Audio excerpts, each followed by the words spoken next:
মোহাম্মদ সেলিম নয়, আরো বামফ্রন্ট নেতাদের সঙ্গে হুমায়ুন কবিরের কথা হয়েছে। অন্য বামফ্রন্ট নেতাদের সঙ্গেও ঘন্টার পর ঘন্টা আলোচনা হয়েছে। এরা থাকলে ওয়েলকাম, না থাকলেও হুমায়ুন কবিরের কিছু যায় আসে না, এমনই মন্তব্য করলেন জাপ চেয়ারম্যান হুমায়ুন কবির। তৃণমূল বিজেপিকে আটকাতে নিজের শক্তিতে 182 আসনে লড়াই করার ক্ষমতা তিনি রাখেন।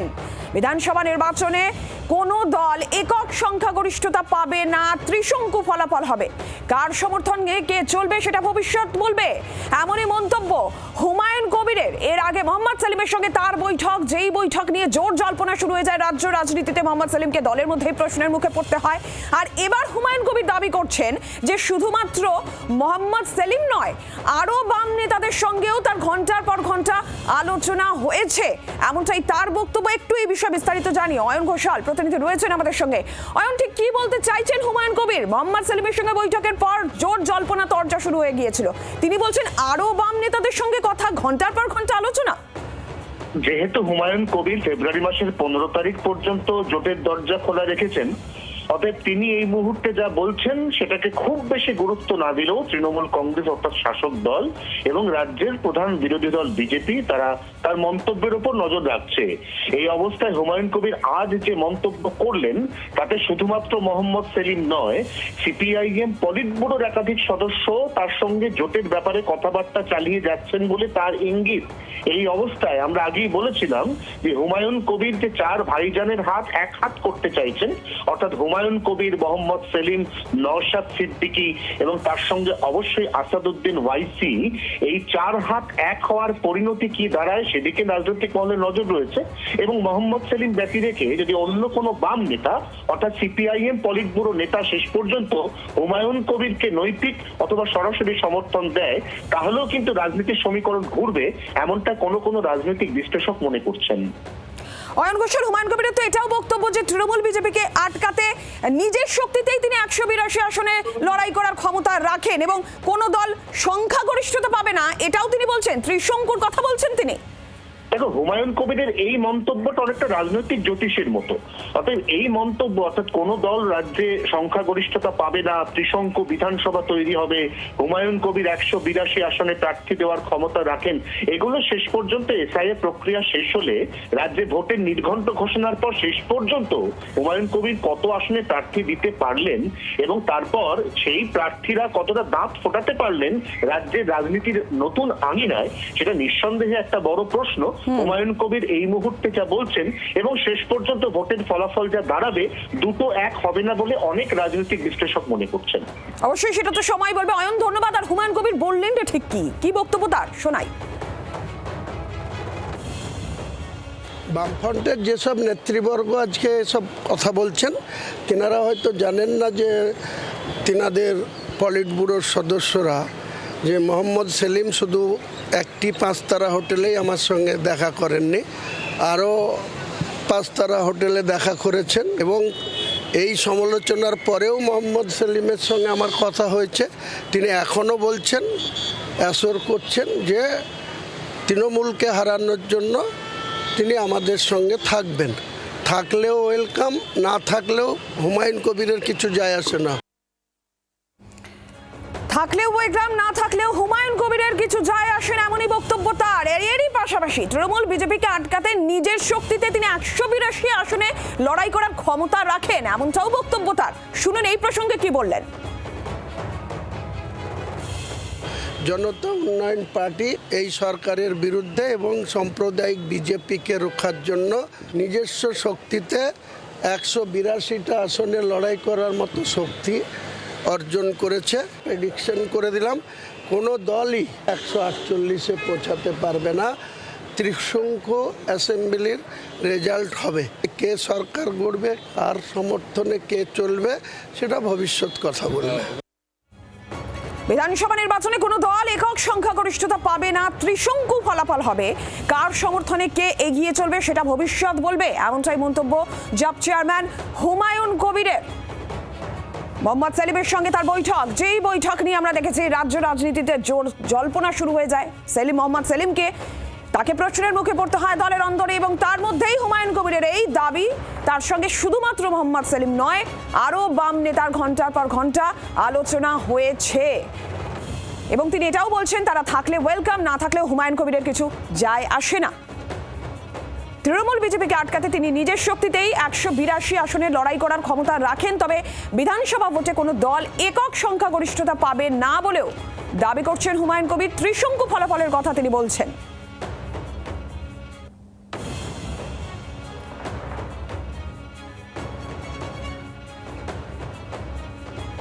কার সমর্থনে কে চলবে ভবিষ্যৎ বলবে, মন্তব্য জাপ চেয়ারম্যানের।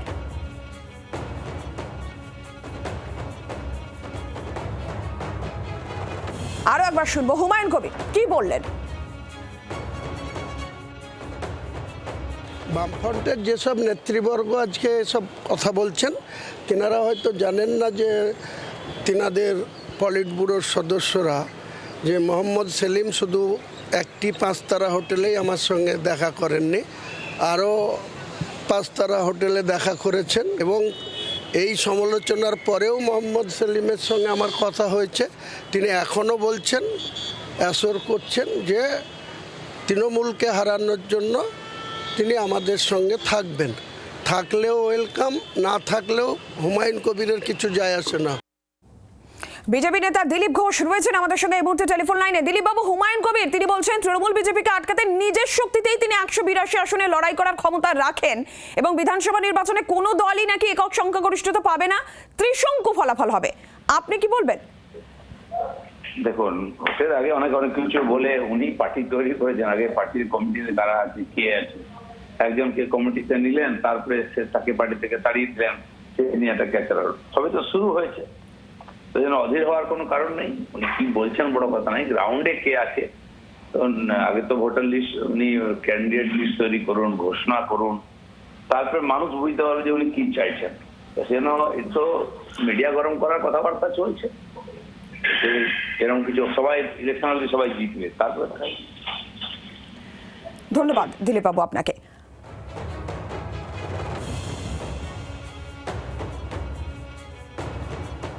একশো আসনে তিনি একা লড়াই করার ক্ষমতা রাখেন। তৃণমূল বিজেপিকে আটকাতে তিনি 182 আসনে নিজের শক্তিতে লড়াই করার ক্ষমতা রাখেন, এমনটাও বক্তব্য জাপ চেয়ারম্যানের। শুনবো। জনতা উন্নয়ন পার্টি এই সরকারের বিরুদ্ধে এবং সাম্প্রদায়িক বিজেপিকে রক্ষার জন্য নিজস্ব শক্তিতে 182টা আসনে লড়াই করার মতো শক্তি অর্জন করেছে। প্রেডিকশন করে দিলাম, কোনো দলই 148-এ পৌঁছাতে পারবে না। ত্রিশঙ্কু অ্যাসেম্বলির রেজাল্ট হবে। কে সরকার গড়বে, কার সমর্থনে কে চলবে, সেটা ভবিষ্যৎ কথা বলবে। কোন দল 148 আসনে পৌঁছতে পারবে না, ত্রিশঙ্কু হবে ফলাফল। কার সমর্থনে কে এগিয়ে যাবে সেটা সময় বলবে, এই দাবি করছেন হুমায়ুন কবির।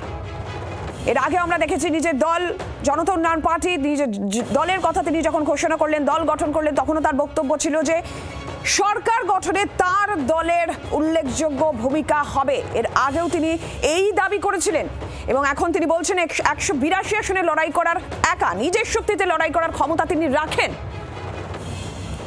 সরকার গঠনে নির্ণায়ক ভূমিকা নেবে তার দলও। এই বক্তব্য আগেও রেখেছিলেন হুমায়ুন কবির। বিধানসভা নির্বাচনে কোনো দল একক সংখ্যাগরিষ্ঠতা পাবে না, তার এই বক্তব্য, এবং তিনি ত্রিশঙ্কু ফলাফলের কথা বলছেন। কার সমর্থনে কে চলবে সেটা ভবিষ্যৎ বলবে। জাপ চেয়ারম্যান হুমায়ুন কবিরের এই দাবি, এবং তিনি এটাও বলছেন যে শুধুমাত্র মোহাম্মদ সেলিম নয়, বাম নেতারা, অন্য নেতারাও তার সঙ্গে নাকি ঘন্টার পর ঘন্টা আলোচনা করেছেন। তারা থাকলে ওয়েলকাম, না থাকলেও তার কিছু যায় আসে না।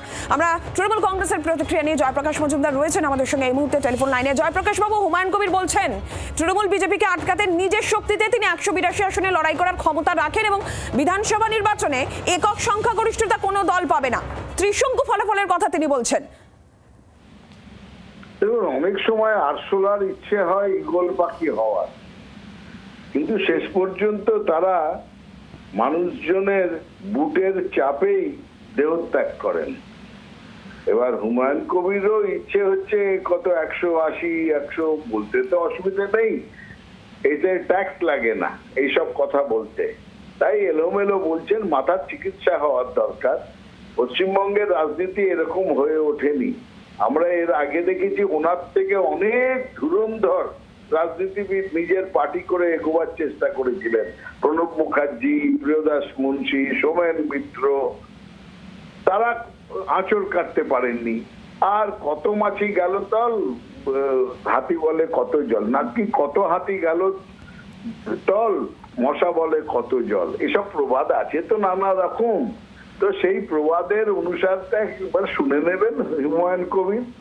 শেষ পর্যন্ত আরশোলা আর ঈগল পাখি হয় না, আরশোলাই থেকে যায়। ধন্যবাদ জয়প্রকাশ বাবু। সিপিএম নেতা শতরূপ ঘোষ রয়েছেন আমাদের সঙ্গে। শতরূপ, কি বলবেন? হুমায়ুন কবিরের দাবি শুধুমাত্র মোহাম্মদ সেলিম নয়, বাম নেতাদের আরো অনেকেই তার সঙ্গে নাকি ঘন্টার পর ঘন্টা আলোচনা করেছেন।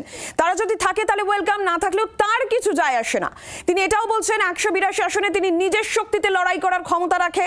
কোনো বিধানসভা নির্বাচনে কোনো দল একক সংখ্যাগরিষ্ঠতা পাবে না। ত্রিশঙ্কু ফলাফলের কথা হুমায়ুন কবির দাবি করছেন, কি বলবেন? ওনার যখন কিছু যায় আসেই না, তাহলে রোজ প্রেস কনফারেন্স করে এই ধরনের কথা বলার দরকারটাই বা কি? শুধু শুধু ভোটের আগে নিজের মূল্যবান সময় কেন নষ্ট করছেন? তার বদলে নতুন দল বানিয়েছেন, এতগুলো আসনে প্রার্থী ঘোষণা করতে হবে, জিততে হবে, তারপরে আবার মানে উনি যদি সুযোগ পান উনি মুখ্যমন্ত্রী হবেন ঘোষণা করেছেন, তাহলে এবার মুখ্যমন্ত্রী হিসেবে শপথ নেওয়ার প্রস্তুতি নিতে হবে।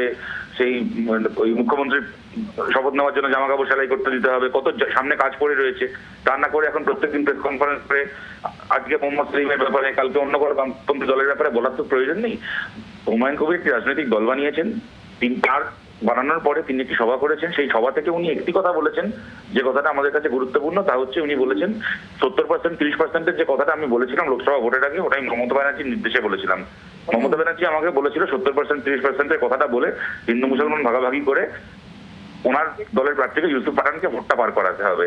সুতরাং মমতা বন্দ্যোপাধ্যায় যদি এটা সত্যি বলে থাকেন, তাহলে মমতা বন্দ্যোপাধ্যায় এই অপরাধ স্বীকার করুন। আর যদি মমতা বন্দ্যোপাধ্যায়টা বলে না থাকেন, হুমায়ুন কবির যদি মিথ্যে কথা বলে থাকে, তাহলে মমতা ব্যানার্জির ক্ষমতা থাকলে হুমায়ুন কবিরের বিরুদ্ধে আইনি প্রক্রিয়া শুরু করুন। এর বাইরে হুমায়ুন কবির আর কি বললো না বললো আমাদের কাছে গুরুত্বপূর্ণ নয়। বাংলার আওয়াজ, বাঙালির আবেগ, জি 24 ঘন্টা।